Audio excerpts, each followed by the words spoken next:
I have another question. Why do some words literally sound like their meaning? Like the word squish, squish, squish, squish. It sounds like you squishing something like dry. Like, you just got itchy real quick. Stop playing. What else? Puff. Like, puff. Puff.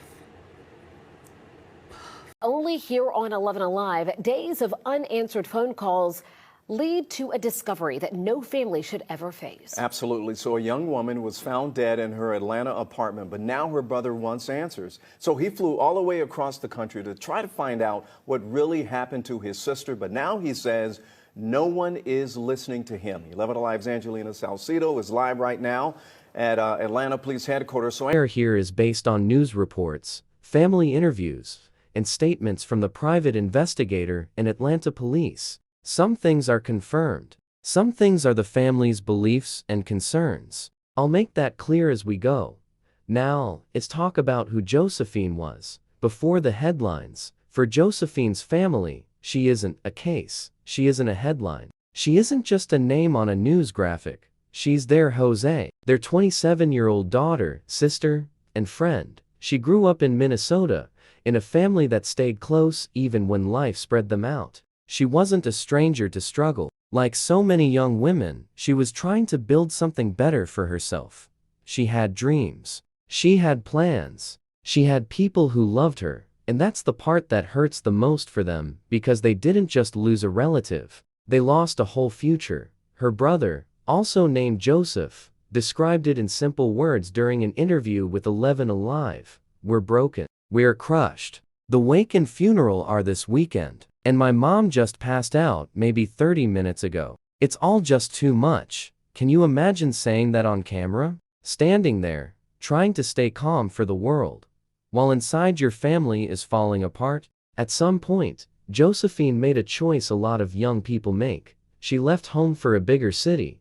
She moved to Atlanta, Georgia. Atlanta is opportunity and risk in the same breath. Bright lights, bigger money, more nightlife, more chance to start over.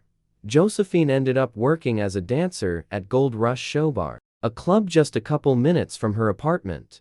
Now, let's be honest about something. The moment people hear strip club or dancer, they start to judge. Some people stop seeing a human being. They see a stereotype. Her family believes that this judgment is exactly why her case is not being treated with urgency. And I want to ask you, do you think police, media, or the public treat people differently based on how they make money? Be honest. Let me know in the comments. Because in this story, that question is at the center of everything.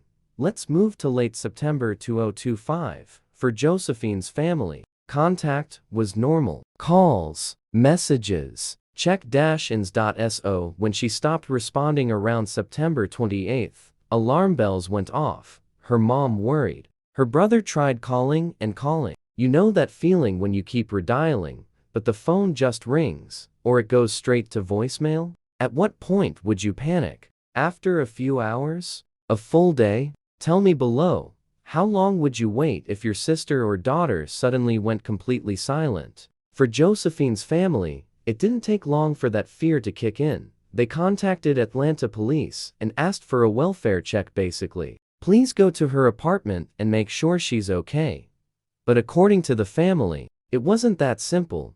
They say App told them the welfare request had to be filed from Minnesota, so they reached out to authorities there, who then contacted Atlanta. And while all this back and forth happened, the clock kept ticking. According to reporting, Atlanta police did not go to Josephine's apartment until September 30th, 2025. 2 days after that first attempt to get help. 2 days after the first pleas. 2 days after the silence began. By the time officers entered her apartment, she was dead. We're not going to show or describe graphic details, but the way her body was found has raised a lot of questions. The family and their private investigators say she was reportedly found unclothed. The door inside the apartment was barricaded. There were broken fingernails and marks and scratches on her neck. To them, these are not signs of a peaceful death. To them, These are signs that something violent may have happened. Her family has used one word again and again. Suspicious. Now, let's talk about Robin Martinelli, the private investigator hired by the family when Josephine's brother, arrived in Atlanta. He didn't want to rush into the apartment. He thought of it as a possible crime scene. He didn't want to touch anything, didn't want to disturb anything. So he did what a lot of families sadly end up doing. He hired outside help. Martinelli went to the apartment. She looked around. She noticed cameras, neighbors, and a lot of confusion. She said there were red flags everywhere. Now here's where things get more disturbing. Martinelli claims that when she tried to give possible evidence to police, she was told to come to the station and request an officer to collect it. She says she did that and nobody came. Nobody took the evidence. In her words, nobody cared. Let that sit with you for a moment. If that was your daughter, your sister, your friend, how would you feel hearing that someone tried to deliver evidence in her death investigation and no one showed up? Comment how you'd react. Would you stay calm? Would you go to the media? Would you sue? Because Josephine's family chose to go public. Now, to be fair, we also have to look at what Atlanta police say. According to APT, right now, they do not believe a crime was committed in Josephine's death. They say they are still waiting on full information from the medical examiner, including the exact cause of death and toxicology results. So from their side, they haven't closed the door on answers, but they also haven't labeled this as foul play. And this is where the clash begins. Because on one hand, you have a grieving family, a private investigator talking about bruises, broken nails, a barricaded room, and stalking reports, a young woman working in nightlife, and a delay in the welfare check. On the other hand, you have police saying there's no clear evidence of a crime, and that people need to wait for official medical results. So who do you believe? The family? The investigators? The police? Or do you think the truth is somewhere in between? Tell me what your gut says. Let's come back to the people at the center of this. Josephine's mother, her loved ones who had to fly from Minnesota to Atlanta not for a visit, but for a body. In interviews, Joseph has talked about how heavy this has been. He's not just grieving his sister, he's also trying to fight a system he feels is ignoring her. He said his mother literally passed out from grief. Imagine planning a wake and funeral without even knowing what really happened. The family says they feel disrespected, dismissed, and left to do the work of investigators on their own. And they've repeated this core belief. If Josephine had a different job, if she were a teacher, a nurse, or a corporate worker, her death would be treated differently.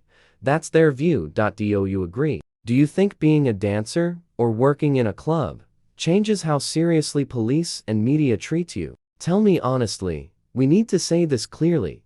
No matter what someone does for work, they deserve safety. They deserve respect. And if they die under strange circumstances, they deserve a real investigation. Period. But in reality, we know that doesn't always happen. We have a long history of cases where victims who are sex workers, dancers, or connected to nightlife get brushed off, ignored, or quietly pushed aside. Josephine's story fits into that bigger pattern. Her family has said they believe that because she worked at Gold Rush Show Bar, her life was given less value by the system that should protect everyone. They've gone to the press. They've hired a private investigator, and they've said one thing loud and clear: we will fight. So where are we now? I want to talk directly to you now. If you've watched this far, you probably feel some mix of anger, sadness, and disbelief. So let me ask you, do you think the system failed Josephine? Have you ever felt like someone you love wasn't taken seriously by authorities? What do you think should change about how welfare checks and suspicious deaths are handled? Share your thoughts below, not just for engagement, but because these conversations matter. When families feel ignored, sometimes the only power they have is public pressure. The more people talk about cases like this, the harder it is for them to be forgotten.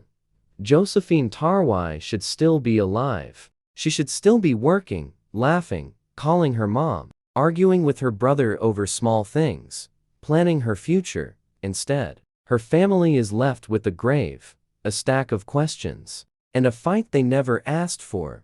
Her story is not just about how she died. It's about how the world responds when women like her are hurt, or worse, gone. If you believe every life deserves the same level of care and investigation, no matter their job, income, or lifestyle, then help keep Josephine's name alive. And if you want to follow more stories like this, where we look at not just what happened, but why and how, hit subscribe and turn on notifications. We'll keep talking about the cases that don't always get the front page coverage they deserve.